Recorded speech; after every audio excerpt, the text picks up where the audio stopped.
Musiyo mutaba na Uganda batula bano ku NEKOZ TV amanyanze original benja eranga buterevu nakulwaliro nyingido nembozi eno ya mwana mwala Evelyn Namulondo. Evelyn Namulondo atamumanyi ono mukyala mukwano gwa Rema namakula.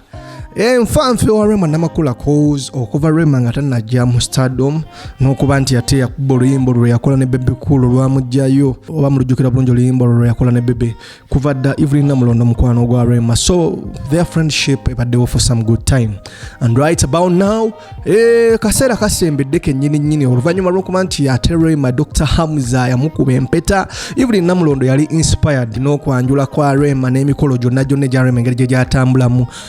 Kekano naye omwaka guno n'agamba nange kanneeveemu omwami wange mutwala akyala eri abakadde ate we tunaava mu kukyalo mikwanjula tukukole n'embaga whereby yazze n'akakasa bannayuganda ng'okukyala kwe kugenda obbeere wa His Excellency Bobi Wine n'atukakasa nti okwanjula kugenda bbeera mu maka amakulu ate wali ewa Geoffrey Lutaya ewamu ne mukyala we Mami Irene Namatovu. Kati mu mbeera eyo n'agamba nze omukolo gwange ate embaga yo njabba ngikolerera ddala wali mu maka ga Rema Namakula ewamu ne Dr. Hamza.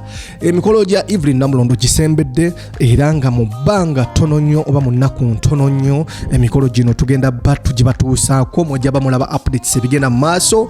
Evelyn Namulondo musanyufu nnyo ate nga yakava Dubai mbegakaawo mwamulaba engeri gye yatambuzaamu obulamu ne Rema ku birthday ya Rema wali nga bali Dubai. Emikolo gya Evelyn Namulondo gisembedde of which emabega kawo Rema twamulaba n'avaayo n'apostinga n'agamba bannange kongs my sister Evelyn Namulondo mugole, God has done it. Katonda akikoledde Evelyn Namulondo katumusabire atuke ku lunaku lwe luno buli kimu kimutambulire bulungi, emikolo gye gibenga gitambula bulungi, kwegamba buli kimu kimubeerere ddala kya mirembe oba kimubeerere kirungi nga bw'aba kiplaninze. Amanyanze original benja muganange nkusaba subscribing ku YouTube channel ya Feno gwe guba gwe mulonde go okubanga gwe gusoose ate okubanga olaba videos za Fezino n'olw'ensonga eyo muzikirize mberekereze, please subscribe. Mbagaliza olunaku olulungi, have a blessed day. Nkwagala biri ebyalagiddwa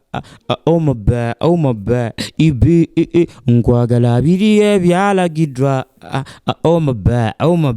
ibi what on Mr. John Black, the African boy, and NEKOZ TV, you know what it is. Subscribe wala baby singa oh ya basi.